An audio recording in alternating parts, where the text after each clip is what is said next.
Yo, c'est NZ. Aujourd'hui, on va parler d'une chose dont on est sûrement quasiment tous déficients. Cette chose, ça va être la vitamine D. Ouais, la vitamine D. La question maintenant, c'est comment la vitamine D, elle est produite? Je te laisse réfléchir. Tu as deux façons d'obtenir de la vitamine D. La première, ton alimentation.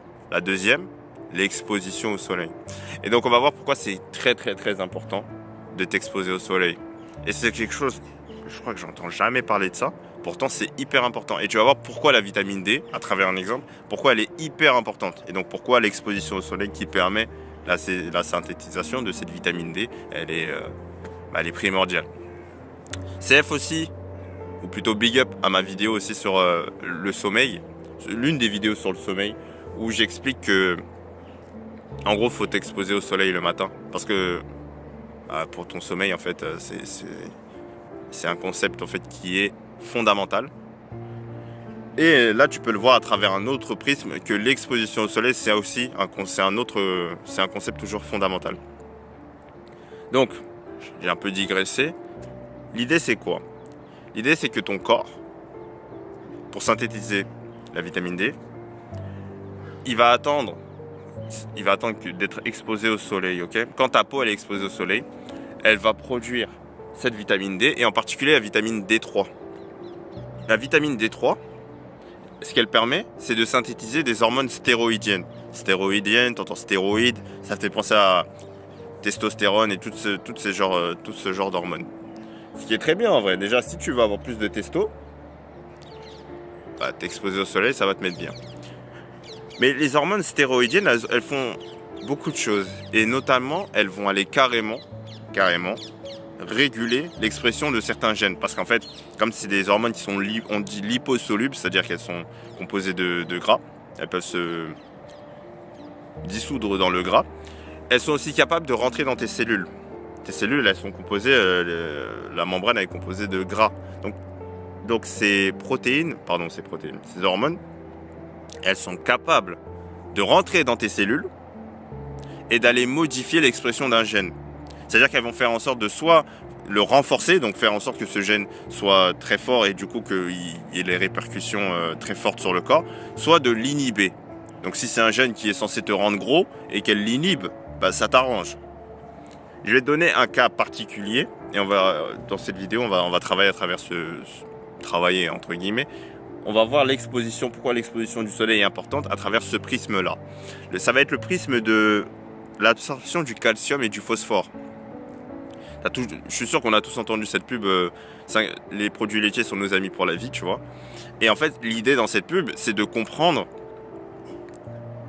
que il nous faut du calcium, en gros, le calcium qui est dans les produits laitiers, pour avoir des os solides. En fait, c'est le calcium et le phosphore, pour être plus précis. Il n'y a pas que ça, mais en tout cas, c'est les deux principaux.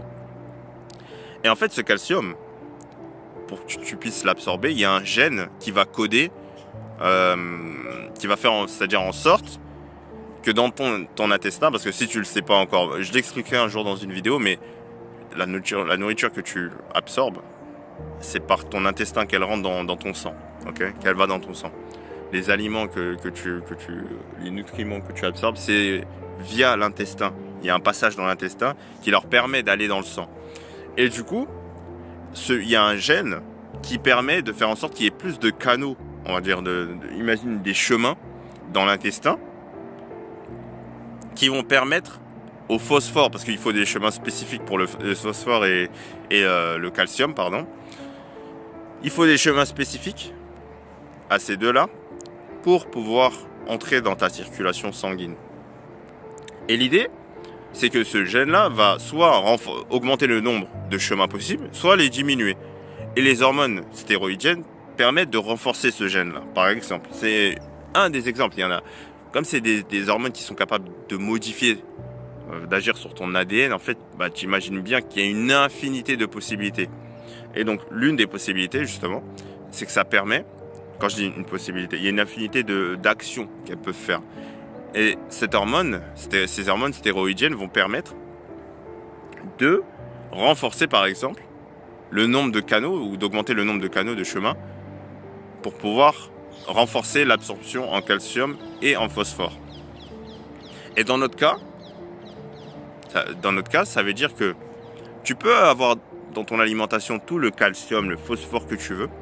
Si tu t'exposes pas assez au soleil, donc c'est-à-dire que du coup tu n'as pas assez de vitamine D3 qui sera produite par ta peau, et donc tu n'auras pas assez d'hormones stéroïdiennes qui sont allées jusqu'à dans ton ADN pour créer plein de canaux dans tes intestins. Ben, si tu n'as pas cette exposition au soleil, ben, tu peux absorber tout le calcium, le phosphore que tu veux, ben, tu n'en auras pas assez dans le sang. Et en fait, tes os vont du coup devenir fragiles. Mais tu sais pourquoi ils deviennent fragiles? C'est pas parce qu'il n'y a pas, en fait, c'est parce que ton corps, ce qu'il fait, c'est qu'il va vérifier le taux de calcium que tu vas avoir dans le sang. Le taux de calcium phosphore. Ok. Et s'il voit qu'il n'y en a pas assez et qu'il en a besoin, il n'est pas con. Qu'est-ce qu'il va faire? Il va aller choper ça là où il y en a beaucoup dans ton corps. Parce que tu as des réserves de calcium et de phosphore. Et ces réserves, elles se trouvent où? C'est tes os. Ouais. Et donc c'est pour ça que tes os se fragilisent quand tu n'as pas assez de calcium et de phosphore dans ton alimentation. Parce que ton corps, il va carrément les choper dans tes os. Et donc ça va les affaiblir. Parce qu'ils sont constitués de ça. Et donc tu te retrouves à la fin avec peut-être des problèmes, des fractures multiples. Pour des trucs que normalement tu n'aurais pas dû te casser l'os. Mais là, vu qu'il est fragilisé, voilà. Et après, quand tu as ta fracture, tu te retrouves, t'es alité, etc. Donc, tu peux beaucoup moins bouger. Donc, ta santé métabolique, elle part en vrille. Tu vois, c'est un cercle vicieux. Donc, tu as pu voir à travers ce prisme-là, à travers le prisme de l'absorption de calcium, phosphore, que l'exposition au soleil, et donc la production de vitamine D, et donc la production d'hormones stéroïdiennes, est vraiment à la base de ton métabolisme, on va dire, en termes d'absorption de calcium, et donc de la santé de tes os. Et le calcium et le phosphore, ils ont aussi d'autres, on va dire, d'autres rôles, tu vois.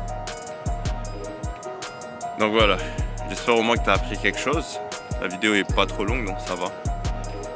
Et on se voit dans la prochaine vidéo. Mets-toi au soleil.